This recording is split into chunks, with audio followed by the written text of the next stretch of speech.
అందరికీ నమస్కారం అండి. ముందుగా మన మార్గదర్శకులు, ఈ ప్రపంచానికి దిక్సూచిగా ఉండి ఆధ్యాత్మిక మార్గాన్ని ప్రబోధించినటువంటి బ్రహ్మర్షి సుభాష్ పత్రిజీ పాదపద్మాలకు అనంత కోటి నమస్కారాలు తెలియచేసుకుంటూ, అలాగే ఈ ఆధ్యాత్మిక ధ్యాన మార్గాన్ని నాకు పరిచయం చేసినటువంటి నా ధ్యాన గురువు డివి కృష్ణారెడ్డి గారికి కూడా ఆత్మపూర్వక ప్రణామాలు తెలియచేసుకుంటున్నాను.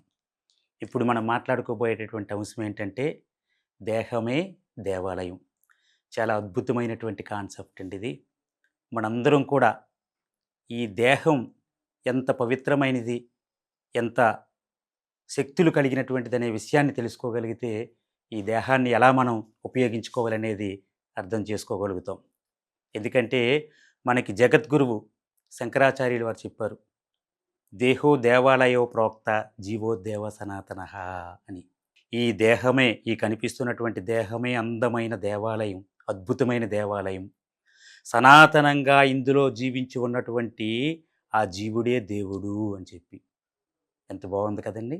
ఈ దేహంలోనూ జీవుడు అనే పేరుతో ఉన్నటువంటి ఆ జీవాత్మ ఏదైతే ఉందో అదే దేవుడు. మరి ఆ దేవుడు నివాసం ఉన్నటువంటి దాన్ని ఏమంటాం? దేవాలయం. అంతే కదా! దేవుడు ఎక్కడుంటాడు? దేవాలయంలోనే. మరి ఈ అద్భుతమైనటువంటి దేవాలయం తాలూకా ప్రాముఖ్యత గాని మనం తెలుసుకుంటే, దీన్ని ఎంత బాగా వాడుకోవాలి, ఎంత బాగా చూసుకోవాలి. సాక్షాత్తు ఆ పరమాత్మ స్వరూపుడైనటువంటి ఆ దేవుడే కొలువున్నటువంటి ఈ అద్భుతమైనటువంటి దేవాలయాన్ని ఎంత పవిత్రంగా మనం ఉపయోగించుకోవాలో కదా! కాబట్టి ఈ దేహం కోసం ఇప్పుడు తెలుసుకుందాం. ఇప్పుడు ఏదైతే మనందరం కూడా ఈ భౌతిక ప్రపంచంలో జీవించటానికి మనం తీసుకొచ్చుకున్నటువంటి ఈ శరీరం ఏదైతే ఉందో, ఈ శరీర నిర్మాణం కోసం గాని మనం తెలుసుకుంటే, మనకి చాలా సత్యం అర్థమవుద్ది. ఈ శరీరం తాలూకా విలువ మనకు తెలుస్తుంది. ఆ విలువ తెలియకి వల్ల మనం చాలామందిని చూస్తున్నాం. భార్యాభర్తలకి చిన్న విషయం మీద గొడవొస్తే ఇమ్మీడియేట్‌గా భర్త తిట్టాడని కోపంతోనో, భార్య చెప్పినట్టు వినలేదని కోపంతోనో ఊరేసుకోవడం, ట్రైన్ కింద పడిపోవడం, ఆత్మహత్యలు చేసుకోవడం. మరి ఈ మధ్య కాలంలో రిజల్ట్స్ వస్తున్నాయి. మనం చూస్తున్నాం పిల్లలు. మార్కులు తక్కువొచ్చాయని టీచర్ తిట్టాడనో, లేకపోతే అమ్మా, నాన్న దెబ్బలాడారని చెప్పి ఆత్మహత్యలు చేసుకోవడం. కదండీ! ఈ ఈ శరీరాన్ని ఎంత చిన్న చిన్న విషయాలకి మనం త్యజిస్తున్నామో ఒకసారి ఆలోచిస్తే మనకు అర్థమవుద్ది. కేవలం 10థ్ క్లాస్ పాస్ అవ్వడానికో, లేకపోతే భర్త చెప్పిన విధంగా వినాలనో, లేకపోతే భార్య నా మాట ప్రకారంగా వినడం కోసం ఈ శరీరాన్ని మనం తెచ్చుకోలేదండి. ఈ అద్భుతమైనటువంటి దేవాలయాన్ని దేనికి తెచ్చుకున్నామంటే, ఆత్మ అన్నటువంటి, జీవాత్మ అన్నటువంటి ఆ పరమాత్మ నుంచి వచ్చినటువంటి అంశాత్మ ఈ శరీరంలో ఉండి, ఈ భూమి మీద అనేక అనుభవాలు పొందడం కోసం ఈ శరీరాన్ని తెచ్చుకుంది. అంతేకాని కేవలం ఏదో చిన్న చిన్న విషయాలకో, భావోద్వేగాలకు గురయ్యి, ఈ శరీరం లేకుండా చేసుకొని ఆత్మహత్యలు చేసుకోవడానికి కాదు. కాబట్టి ఈ శరీరం ఎలా తయారైందంటే ఒక్కసారి ఆలోచిద్దామండి ఈ శరీరం కోసం మనం. ఈ శరీరం ఎలా తయారైందో చూద్దాం ఒకసారి. ఏదైతే మనం పునరపి జననం, పునరపి మరణం, పునరపి జననే జఠరే సైన్యం అని శంకరాచార్య చెప్పారు. ఈ ఒక్క జన్మ మాత్రమే మనం ఈ శరీరంతో రాలేదు. ఈ జన్మ కన్నా ముందు అనేక సార్లు ఈ భూమి మీదకి మనం వచ్చున్నాం. అనేక జన్మల్లో, అనేక రూపాలతో ఒకసారి ఆడగా, ఒకసారి మగగా, ఒకసారి కోటీశ్వరుడిగా, ఒకసారి భిక్షగాడిగా ఇలాగ అనేక సార్లు ఈ భూమి మీదకి గతంలో కూడా మనం వచ్చున్నాం. అలాగే ఈ జన్మ అయిపోయిన తర్వాత కూడా ఇంకా అనేక సార్లు ఈ భూమి మీదకి మనం వస్తుంటాం. ఎందుకు వస్తుంటాం? గతంలో కూడా ఎందుకు వచ్చామంటే, ఈ భూమి మీద అనుభవపూర్వకమైనటువంటి జ్ఞానాన్ని, ఆత్మ జ్ఞానాన్ని తెలుసుకోవటానికి, మనం ఎవరమో మనం తెలుసుకోవటానికి ఈ శరీరాన్ని తీసుకొచ్చుకున్నాం. అలాగే ఒక జన్మ తీసుకున్నప్పుడు, ఆ జన్మలో మనం చేసినటువంటి పాపకర్మలు, పుణ్యకర్మలు అన్నటువంటివి 2 ఉంటాయి. ఈ పాపకర్మలు ఏవైతే చేశామో, మనం చేసినటువంటి ఆ హింస వలన, ఆ పాపకర్మల వలన ఎవరైతే బాధపడ్డారో, ఏ జీవైతే హింసించబడిందో, ఆ హింస ఎంత బాధాకరంగా ఉంటుందో, ఆ బాధ ఎంత కఠినంగా ఉంటుందో, మనం కూడా అనుభవపూర్వకంగా తెలుసుకోవడం కోసం, ఆ పాపకర్మల తాలూకు ఫలితాలను కూడా మనం అనుభవించడం కోసం తెచ్చుకుంటాం. అంటే నేను గత జన్మలో పలానా వ్యక్తిని హింసించాను, పలానా జీవిని బాధపెట్టాను. కాబట్టి నేను పెట్టినటువంటి ఆ బాధ వలన ఆ వ్యక్తి, ఆ జీవి ఎంత బాధపడి ఉంటుందో కదా! ఆ బాధను నేను కూడా ఒకసారి రుచి చూడాలి అని మనమే తెచ్చుకుంటాం. అలాగే మన ద్వారా ఏ వ్యక్తికైనా, ఏ జీవికైనా సంతోషం, సుఖం, ఆనందం కలిగిందనుకోండి. మనం చేసినటువంటి ఆ క్రియల వల్ల ఆ జీవులు, ఆ వ్యక్తులు ఎటువంటి ఆనందాన్ని పొందారో, ఇటువంటి సంతోషాన్ని, సుఖాన్ని పొందారో అది కూడా మనం పొందడం కోసం ఆ పాపకర్మల ఫలితాలని, పుణ్యకర్మల ఫలితాలని కూడా ఈ భూమి మీద అనుభవించడం కోసం ఈ శరీరాన్ని తెచ్చుకుంటాం. అంటే ఆ కర్మల ఫలితాలను అనుభవిస్తూ, ఇంకో వైపు నుంచి దాని ద్వారా జ్ఞానాన్ని పొందడం కోసం మనం తెచ్చుకున్నటువంటి ఒక అద్భుతమైనటువంటి ఆహ్, శరీరమే ఇది మనది.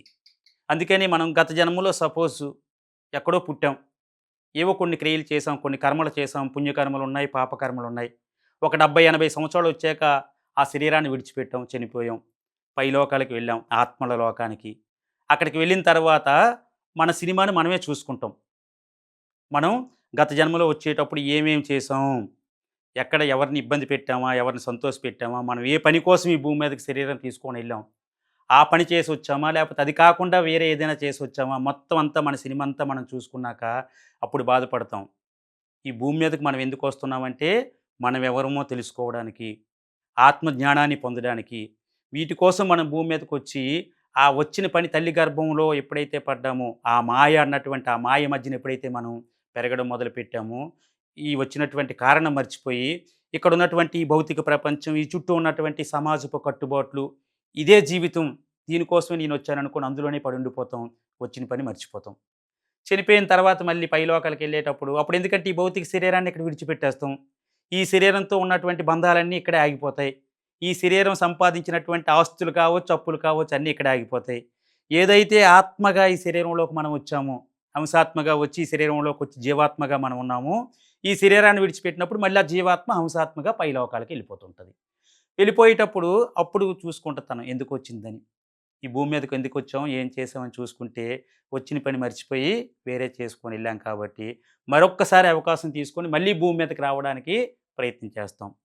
ఆ చేసేటప్పుడు గత జన్మలో మనం ఏ కర్మలు చేశాము, అవి పుణ్యకర్మలైనా కావచ్చు, పాపకర్మలైనా కావచ్చు.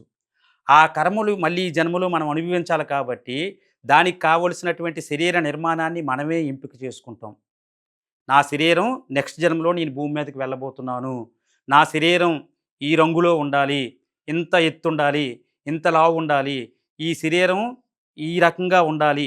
ఇటువంటి అంగవైకల్యం కావాలనుకుంటే ఇటువంటి అంగవైకల్యం కావాలి అని చెప్పి ఏదైతే ఇవాళ ఈ భౌతిక శరీరం, ఈ భౌతిక రూపం ఏదైతే ఉందో ఇదంతా కూడా మనం జన్మ తీసుకోకముందే నాకు రాబోయే జన్మలో ఇటువంటి శరీరం కావాలని చెప్పి మనమే దాని తాలూకా బ్రూ కాఫీ అనేది తయారు చేసుకుంటాం. మనం తయారు చేసినటువంటి ఆ కాఫీ ఏదైతే ఉందో, ఆ నకలు ఏదైతే ఉందో, ఆ రకంగా ఈ సూక్ష్మ శరీరాన్ని, ఈ శరీరాన్ని తయారు చేయడం కోసం మనం ఏదైతే 33,00,00,000 మంది దేవతలని చెప్తున్నాం కదా! వాళ్ళు మనం తయారు చేసి మనకి ఎటువంటి శరీరం కావాలి, నెక్స్ట్ భూమి మీదకెళ్ళేటప్పుడు ఏ రకంగా మనం వెళ్తాం అనుకుంటున్నామో, మనం ఆర్డరేస్తే ఇలాంటి శరీరం నాకు కావాలి, నేను భూమి మీదకెళ్ళబోతున్నాను. అటువంటి శరీరాన్ని మనకు తయారు చేయడం కోసం 33,00,00,000 మంది దేవతలు తయారు చేసినటువంటి ఒక అద్భుతమైనటువంటి శరీరం ఇది. ఒక్కొక్క అవయవాన్ని డిపార్ట్‌మెంట్‌లు వారీగా ఈ చెయ్యి ఒకరు తయారు చేస్తే కొంతమంది తయారు చేస్తే, కొంతమంది దేవతలు ఈ చెయ్యి తయారు చేస్తే, కొంతమంది దేవతలు ఈ మొండాన్ని తయారు చేస్తే, ఇంకొంతమంది కళ్ళుని తయారు చేస్తే, ఇలా డిపార్ట్‌మెంట్‌ల వారీగా ఈ శరీరాన్నంతా తయారు చేసి, మనం కోరుకున్న విధంగా ఈ శరీరాన్ని తయారు చేసి మనకు అప్పజెప్తున్నారు. మన ఆస్ట్రల్ బాడీ మనం ఏదైతే సూక్ష్మ శరీరం అంటున్నామో, అదే సూక్ష్మ శరీర నమూనాకు అనుకూలంగా ఇక్కడ భూమి మీద ఏం జరుగుతుందంటే సైంటిఫిక్‌గా మన కళ్ళ ముందు కనిపిస్తున్నటువంటి ఈ భూమి మీద ఏం జరుగుద్దంటే, ఒక స్త్రీ, పురుషుడు కలయిక ద్వారా పురుషుడి నుంచి విడుదలైనటువంటి 64,00,000 వీర్య కణాలు ఆ తల్లి గర్భంలో ఉన్నటువంటి అండాన్ని చేరడం కోసం మార్గ మధ్యంలో ప్రయాణిస్తున్నటువంటి ఒక్కొక్క ఆ వీర్యకణం ప్రయాణిస్తూ, ప్రయాణిస్తూ మార్గ మధ్యంలో ఒక్కొక్కటి చనిపోతే లాస్ట్ అండం దగ్గరికెళ్ళేసరికి ఒక రెండో, మూడో కణాలు మిగిలుంటాయి. ఒకసారి ఆలోచించండి. 64,00,000 వీర్య కణంలో మనం ఒక కణం. ఈ 64,00,000 వీర్య కణాలు పోటీ పడుతూ తల్లి గర్భంలో అండాన్ని చేరడం కోసం వెళ్తున్న క్రమంలో ఒక్కొక్కటి చనిపోతే లాస్ట్ రెండో, మూడో కణాలు మిగిలితే ఆ రెండో, మూడులో మనం ఒకరం. ఆ 2, 3 కణాల్లో ఒక కణం మాత్రమే ఆ అండంలోకి ప్రవేశించి 24 గంటల్లో ఆ అండంతో ఫలదీకరణ చెంది పిండంగా మారితే మనం అందులో జీవించుంటాం. ఆ కణమే మనం. ఒకవేళ 24 గంటల్లో గాని అండంతో ఫలదీకరణ చెంది పిండంగా మారకపోతే బహిష్టు రూపంలో మళ్ళీ బయటకొచ్చేస్తాం. కాబట్టి ఈ జన్మ ఎంత గొప్పదో ఒకసారి ఆలోచించండి. 64,00,000 వీర్య కణాలతో పోటీ పడి ఆ తల్లి గర్భంలో ప్రవేశించినటువంటి ఏక కణం ఒకే ఒక్క వీర్య కణం మనమైతే మళ్ళీ 24 గంటల్లో ఆ గర్భంలో ఉన్నటువంటి అండంతో ఫలదీకరణ చెంది పిండంగా మారి 270-280 రోజులు ఈ భౌతిక శరీరం ఏదైతే ఉందో, ఈ రూపం ఏదైతే ఉందో, ఈ నిర్మాణాన్ని ఆ 270-280 రోజుల్లో తల్లి గర్భంలో మనం తయారైతే, ఈ తయారైనటువంటి తల్లి గర్భంలో ఏదైతే మనం పైలోకాల్లో ఆత్మలోకంలో నాకు రాబోయే శరీరం ఇటువంటిది కావాలని ఆర్డర్ ఉన్నామో, ఆ ఆత్మ అనేది ఈ శరీరంలో వచ్చి నివాసం ఉంటుంది. కాబట్టి ఏ రోజైతే మళ్ళీ తల్లి గర్భం నుంచి మనం బయటకొచ్చామో, బయటకొచ్చిన మరుక్షణమే మనం వచ్చిన పని మర్చిపోయి మళ్ళీ చుట్టూ ఉన్నటువంటి బంధాలు, ఈ ఈ చుట్టూ ఉన్నటువంటి వీటిలో మనం కలిసిపోయి ఇదే నేను అనుకోని మళ్ళీ జీవిస్తుంటాం. కాబట్టి ఈ శరీరం తాలూకా నిర్మాణం మనం తెలుసుకోగలిగితే ఎంత గొప్పదో ఒకసారి ఆలోచించండి. ఈ శరీరం చేస్తున్నటువంటి పని ఎంత గొప్పదో చూడండి. ఎక్కడో కిలోమీటర్ల దూరంలో ఉన్నటువంటి దృశ్యాన్ని కూడా ఈ కన్ను చూడగలుగుతుంది. ఇవాళ సినిమాలో మనం ఆ కెమెరా తాలూకు కెపాసిటీ ఎంత డిజిటలైజ్‌గా ఎంత క్లియర్‌గా కనిపించేటటువంటి ఆ సినిమాలు షూట్ చేసేటటువంటి కెమెరా ఏదైతే ఉందో దానికి 100 రెట్లు కెపాసిటీ కలిగినటువంటివి కళ్ళు. మరి ఆ కెమెరాలు తయారు చేసినటువంటి మానవుడు ఈ కళ్ళుకి ఉన్నటువంటి కెపాసిటీ ఎందుకు తయారు చేయలేకపోతున్నాడంటే ఇది మానవ నిర్మితం కాదు. ఇది దేవతల నిర్మితం ఈ కన్ననేది. అలాగే మనకి నోటికి 3 అంగుళాల నాలికకి రుచిగా ఉన్నటువంటి ఆహారాన్నంతా టైంతో సంబంధం లేకుండా లోపల జీర్ణమైందా లేదా సంబంధం లేకుండా లోపల పడేస్తుంటాం డస్ట్‌బిన్‌లో పడేసినట్టు. కానీ లోపల ఆ జీర్ణ వ్యవస్థ ఏదైతే ఉందో అదేం చేస్తుందంటే మనం తిన్నటువంటి ఆహారాన్నంతా జీర్ణం చేసి రక్తాన్ని రక్తంగా, మాంసాన్ని మాంసంగా, మజ్జను మజ్జగా, వీర్యాన్ని వీర్యంగా, మనసును మనసుగా మనం తిన్నటువంటి ఆహారాన్ని తయారు చేసి దేనికి దాన్ని సపరేట్ చేసి ఇంకా ఉండిపోయినటువంటి అందులో మలినాలని, చెడు పదార్థాలని విసర్జన క్రియగా పంపించేస్తుంది బయటికి. ఈ పని ఏమైనా మన ప్రమేయంతో జరుగుతుందండి. ఒకసారి ఆలోచిద్దాం. మనం తినడం అయితే ఈ 2 అంగుళాలు, 3 అంగుళాలు నాలుక రుచి కోసం లోపల పడేస్తున్నాం కానీ, లోపల ఈ ప్రక్రియ అంతా ఎవరు చేస్తున్నారు? దానికోసం మనం ఏమైనా మన ప్రయత్నం చేస్తున్నామా? మన ప్రయత్నం లేకుండానే అది జరుగుతుంది.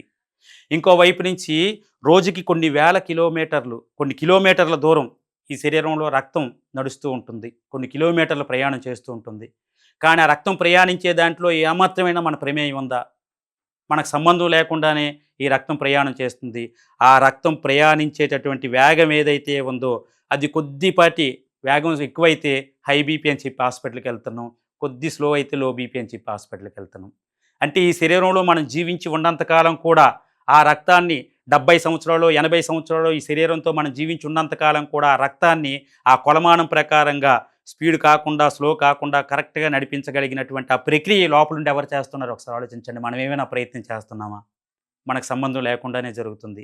నిమిషానికి 70-80 సార్లు కొట్టుకుంటున్నటువంటి మన గుండెను ఒక్కసారైనా కొట్టుకునే ప్రయత్నం మనం చేస్తున్నామా? కొట్టుకోమని మనం చెప్తున్నామా?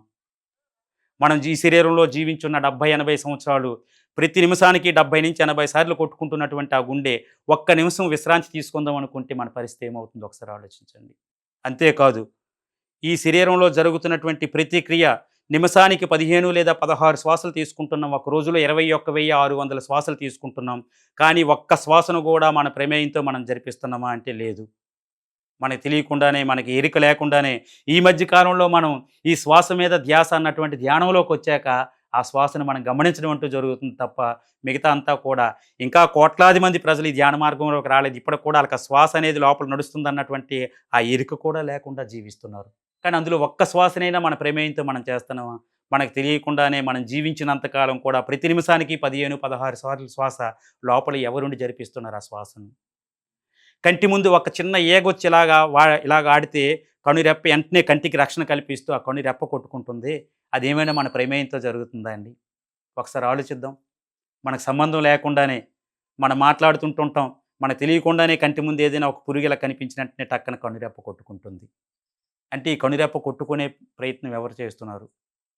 అంటే ఇందులో ఒక అద్భుతమైనటువంటి ఆ ఆత్మ అన్నటువంటి ఆ శక్తి చైతన్యం ఇందులో ఉంది కాబట్టి, ఆ దేవుడు ఆ శక్తి చైతన్యమే దేవుడు కాబట్టి, ఆ దేవుడు ఇందులో ఉన్నాడు కాబట్టి, ఈ శరీరం అంతా దేవాలయం. ఆ దేవుడి నివాసం ఉన్నటువంటి దేవాలయం. నిజమైన దేవాలయం ఏంటంటే, మన గ్రామాల్లోనో, లేకపోతే మన ఊర్లోనో, మన పట్టణాల్లోనో మనం నిర్మాణం చేసుకున్నటువంటి దేవాలయాలు కాదండి. ఇటుక, సిమెంటు, ఇసుక పెట్టి మన తాతలు లేకపోతే వారికన్నా ముందు తరాల వారు ఎవరో మన గ్రామాల్లో కట్టినటువంటి దేవాలయాలకెళ్ళి ఉదయాన్నే పవిత్రంగా దేవాలయాన్ని శుద్ధి చేసి మనం అక్కడ పూజలు, హోమాలు, వ్రతాలు చేస్తుంటాం. కానీ నిజమైనటువంటి దేవుడు ఉన్నటువంటి దేవాలయం ఏంటంటే ఇది. ఈ దేవాలయంలో దేవుడు ఉంటాడు. ఈ దేవాలయానికి ప్రతిరూపమే ఆ దేవాలయం. ఆ దేవాలయంలో ఉన్నటువంటి దేవుడు ఎవరంటే ఈ లోపల ఉన్నటువంటి దేవుడికి ఫోటో. ఆ విగ్రహం అన్నది దేవుడి రూపానికి ఒక ఫోటో అది. ఆ ఫోటోని ఆ దేవాలయంలో మనం మనకు నచ్చిన విధంగా ఆ దేవాలయాన్ని నిర్మాణం చేసుకొని, అందులో ఆ ఫోటోని పెట్టి పూజిస్తున్నాం. నిజమైనటువంటి ఆ దేవుడున్నటువంటి ఈ దేవాలయంను శ్మశానం చేసేస్తున్నాం. రక్త మాంసాలతో కూడుకున్నటువంటి ఆహారాన్ని ఏస్తున్నాం. ఆ మనం కట్టినటువంటి దేవాలయంలో పవిత్రంగా పళ్ళు, పలహారాలు పెడుతున్నాం. సాక్షాత్తు ఆ దేవుడు నిర్మించినటువంటి దేవాలయం ఇది. ఈ దేవాలయాన్ని మానవుడు ఎవడైనా నిర్మించగలిగినటువంటి ఆ శక్తి సామర్థ్యం ఎక్కడైనా ఉందండి? కాబట్టి అద్భుతమైనటువంటి మనం నిర్మించినటువంటి దేవాలయం కాదు. ఈ దేవాలయం అద్భుతమైనటువంటి దేవాలయం. పవిత్రంగా చూసుకోగలిగితే ఈ దేవాలయాన్ని చూసుకోవాలి. నెక్స్ట్ ఏంటంటే ఏదో చిన్న చిన్న భావోద్వేగాలకు గురయ్యి పరీక్షలు తప్పామనో, ఉద్యోగం రాలేదనో, ఇంట్లో గొడవలయ్యాయని చెప్పి ఆత్మహత్య చేసుకోవడానికా ఈ దేవాలయాన్ని తెచ్చుకున్నది. ఈ దేవాలయంలో అనంతమైనటువంటి ఆత్మ జ్ఞానాన్ని పొందడానికి ఈ దేవాలయాన్ని మనం తెచ్చుకున్నాం. ఈ దేవాలయం ద్వారా గత జన్మల్లో మనం చేసినటువంటి పాపకర్మలు, పుణ్యకర్మలు ఏవైతే ఉన్నాయో ఆ ఫలితాలను అనుభవించడం ద్వారా, తద్వారా ఏ జ్ఞానం అయితే మనం పొందాలనుకున్నామో ఆ జ్ఞానం పొందడం కోసం తెచ్చుకున్నటువంటి శరీరం ఇది. కాబట్టి ఈ శరీరం ఎన్ని సంవత్సరాలు ఇక్కడ ప్రణాళికతో మనం వచ్చామో, అన్ని సంవత్సరాలు ఈ శరీరాన్ని ఆరోగ్యంగా, ఆనందంగా, సంతోషంగా చూసుకోవలసినటువంటి బాధ్యత ఏదైతే ఉందో మనదది. ఏ సమస్య వస్తే రానివ్వచ్చు కాక, ఎంతటి పెద్ద సమస్య అయినా కానివ్వచ్చు కాక, ఆ సమస్యతో పోరాడదాం, ఆ సమస్యను అధిగమిద్దాం, ఆ సమస్యని జయిద్దాం అంతే తప్ప ప్రాణాలను తృణప్రాయంగా అర్పించేటటువంటి హక్కు, అధికారం మనకు లేదు. ఎందుకంటే ఇది దేవతల చేత నిర్మించబడినటువంటి దేవాలయం. మనం నిర్మించుకున్నటువంటి దేవాలయం కాదు. మానవ ఆహ్, స మానవ శక్తి సామర్థ్యం చాలదు ఈ దేవాలయాన్ని నిర్మించటానికి. కేవలం దేవతలకు మాత్రమే ఈ దేవాలయాన్ని నిర్మించగలిగినటువంటి ఆ శక్తి చైతన్యంతో వాళ్ళు నిర్మించగలిగారు. కాపోతే ఈ దేవాలయాన్ని పవిత్రంగా వాడుకునేటటువంటి బాధ్యత మనకుంది. ఎందుకంటే ఇలాంటి శరీరం కావాలని చెప్పి మనమే కోరుకొని తెచ్చుకున్నాం కాబట్టి, ఈ దేవాలయాన్ని పవిత్రంగా కాపాడుదాం. ఈ దేవాలయంలో ఎటువంటి రక్తమాంసాలని, ఇటువంటి శ్మశానంగా మార్చేటటువంటి ప్రక్రియలు చేయకుండా మనం బహిరంగంగా, మన భౌతికంగా కనిపిస్తున్నటువంటి దేవాలయాలను ఎంత పవిత్రంగా చూసుకుంటున్నామో, అంతకన్నా పవిత్రంగా ఈ దేవాలయాన్ని మనం చూసుకున్నప్పుడే, ఈ దేవాలయం ద్వారా ఈ భూమి మీద మనం ఏ పాఠాలైతే నేర్చుకోవడానికొచ్చామో, ఏ జ్ఞానాన్నయితే పొందడానికొచ్చామో సంపూర్ణంగా ఆ జ్ఞానాన్ని పొందగలుగుతాం. మళ్ళీ వెళ్ళిపోయిన తర్వాత, మళ్ళీ కొత్త పాఠం నేర్చుకోవడానికి రాగలుగుతాం. అంతేకాకుండా అర్ధాంతరంగా మనం ఏదో క్షణికావేశంతో ఈ శరీరాన్ని విడిచిపెట్టేసాం అనుకోండి, ఈ శరీరంతో మనం ఒక డిగ్రీ వరకు చదువుకోవాలని చెప్పి వచ్చాం. 10థ్ క్లాస్‌లో మనకు నచ్చక మనకు కోపం వచ్చిందని, మన ఇంట్లో వాళ్ళు ఏదో అన్నారని చెప్పి 10థ్ క్లాస్ వరకు వచ్చాక ఈ శరీరాన్ని మనం త్యజిస్తే, ఇంకా డిగ్రీ వరకు ఈ జన్మలోనే చదవాల్సి ఉంది కాబట్టి, మళ్ళీ నెక్స్ట్ జన్మ తీసుకుంటే మళ్ళీ 10థ్ నుంచే ప్రారంభం అవ్వాలి. ఏ కష్టం వచ్చిందని మనం ఆగిపోయామో, ఆ కష్టం ద్వారా జ్ఞానాన్ని నేర్చుకోకపోతే, మళ్ళీ జన్మ తీసుకున్నప్పుడు అదే కష్టం మనకు ఎదురవుద్ది. ఎందుకంటే, ఆ కష్టం ద్వారా పొందాల్సినటువంటి జ్ఞానం పొందలేదు కదా! అది పెండింగ్ ఉండిపోయింది కదా! ఆ జ్ఞానం మళ్ళీ పొందడం కోసం నెక్స్ట్ ఇదే జన్మ తీసుకోవాల్సొస్తుంది. అంతేకాకుండా ఎవరైతే ఆత్మహత్యలు చేసుకుంటున్నారో ఒక్కసారి వాళ్ళ చూస్తే 70 సంవత్సరాలు ఈ భూమి మీద జన్మించడం కోసం తెచ్చుకున్న ఈ శరీరాన్ని ఒక 15 సంవత్సరాలకో, 20 సంవత్సరాలకో క్షణికావేశంతో ఈ శరీరాన్ని విడిచిపెడితే పైలోకాలకి ఆత్మలకి వెళ్ళటానికి అవకాశం ఉండదు. ఎందుకు 70 సంవత్సరాలు ఈ భూమి మీద ఉంటానని చెప్పి ప్రణాళిక చేసుకొని వచ్చాం కాబట్టి పైలోకాలకు వెళ్ళడానికి ఉండదు. మరి ఈ శరీరంలో ఉండడానికి ఎప్పుడైతే చనిపోయామో ఈ శరీరాన్ని తీసుకెళ్ళి దహనవాటికలో కాల్చేస్తారు. కాబట్టి ఈ శరీరంలో ఉండడానికి అవకాశం లేదు. ఇటుపక్క ఈ శరీరంలో ఉండలేక, అటుపక్క ఉన్నత లోకాలకి, ఆత్మలోకాలకెళ్ళలేక, ఆ మధ్యన ఏదైతే ఆ ఆత్మ అనేది క్షోభిస్తూ, బాధపడుతూ, దుఃఖిస్తూ తిరుగుతుంటుందో వాటినే మనం దెయ్యాలు, భూతాలు, ప్రేతాత్మలు అంటున్నాం. కాబట్టి మానవులారా ఒకసారి ఆలోచించండి. ఈ శరీరాన్ని ఏ లక్ష్యం కోసం మనం తెచ్చుకున్నామో, ఏ కర్మలు అనుభవించడానికి తెచ్చుకున్నామో, పాప కర్మల వలన బాధిస్తుంది, బాధొస్తుంది. కానీ దాన్ని బాధగా మనం స్వీకరిస్తే ఆ బాధ శాశ్వతంగా ఉండిపోతుంది ఎక్కువ కాలం. ఆ బాధ ద్వారా మనం ఏదో నేర్చుకోవలసి ఉంది అని ఎప్పుడైతే ఆ జ్ఞానాన్ని నేర్చుకోవలసినటువంటి జ్ఞానాన్ని మనం తీసుకోవడం మరుక్షణం ఆ బాధ అనేది మన జీవితం నుంచి బయటికి పోతుంది. కాబట్టి ఎలాంటి జ్ఞానం కోసం మనం తెచ్చుకున్నటువంటి ఈ శరీరాన్ని క్షణికావేశంతోనో, మార్కులు రాలేదనో, ఉద్యోగం రాలేదనో, పెళ్ళాం తిట్టిందనో, మొగుడు కొట్టాడని చెప్పి త్యజించవలసినటువంటి అవసరం లేదు. ఈ శరీరాన్ని దేనికి తెచ్చుకోనమో దానికోసం శాశ్వతంగా ఈ శరీరంతో మనం జీవిద్దాం. ఆఖరి నిమిషం వరకు మన ప్రణాళిక ఏదైతే ఉందో దివ్యమైనటువంటి ప్రణాళికతో భూమి మీదకొచ్చినటువంటి దేవుళ్ళు మనం. దిగి వచ్చినటువంటి దేవుళ్ళు. కాబట్టి ఆ దివ్యమైనటువంటి ప్రణాళిక ఏదైతే ఉందో ఆ ప్రణాళిక పూర్తయి, మన లక్ష్యం ఏదైతే ఉందో ఈ భూమి మీదకొచ్చినటువంటి ఆ లక్ష్యాన్ని పూర్తయిన తర్వాత మనం మళ్ళీ పైలోకాలకెళ్ళి, మళ్ళీ ఇంతకన్నా ఉన్నతమైనటువంటి ప్రణాళికతో ఇంకొక శరీరంతో ఈ భూమి మీదకొద్దాం. అంతే తప్ప అర్ధాంతరంగా ఈ శరీరాన్ని విడిచిపెట్టేటటువంటి హక్కు మనకు లేదు. 2 ఈ శరీరాన్ని శ్మశానంగా మార్చేటటువంటి జీవహింసకు పాల్పడి ఈ లోపల నోటి రుచి కోసం ఈ లోపలికేసి ఆ లోపల ఉన్నటువంటి ఆ దేవుడిని నాశనం చేసేటటువంటి హక్కు కూడా మనకు లేదు. కాబట్టి ఈ రెండిటిని మనం అర్థం చేసుకుంటే ఈ శరీరం ఎంత గొప్పదో మనకు అర్థమవుతుంది. కాబట్టి ఇంకా అనేకమైనటువంటి విషయాలు దేహం కోసం, ఈ దేహమే దేవాలయం అని తెలుసుకోవడం కోసం చాలా విషయాలున్నాయి. అవి తర్వాత తర్వాత మనం తెలుసుకుందాం. కాబట్టి సోదరులారా, ఏ ఒక్కరు కూడా ఈ దేహం తాలూకా అద్భుతమైనటువంటి ఆ ప్రణాళిక, ఆ దివ్యమైనటువంటి ఆ శక్తులు, ఈ శరీరానికి ఉన్నటువంటి శక్తులను తెలుసుకొని దీన్ని శాశ్వతంగా ఏ లక్ష్యం కోసం మనం వచ్చామో, ఎన్ని సంవత్సరాలు ఈ భూమి మీద జీవించి ఏ జ్ఞానం నేర్చుకోవడానికి వచ్చామో, ఆ జ్ఞానం నేర్చుకున్నంత వరకు కూడా ఈ శరీరంలోనే జీవిద్దాం. ఎన్ని కష్టాలొచ్చినా అధిగమిద్దాం. ఎంత సంతోషాలొచ్చినా అనుభవిద్దాం. Okay. Thank you. Thank you. Thank you masters.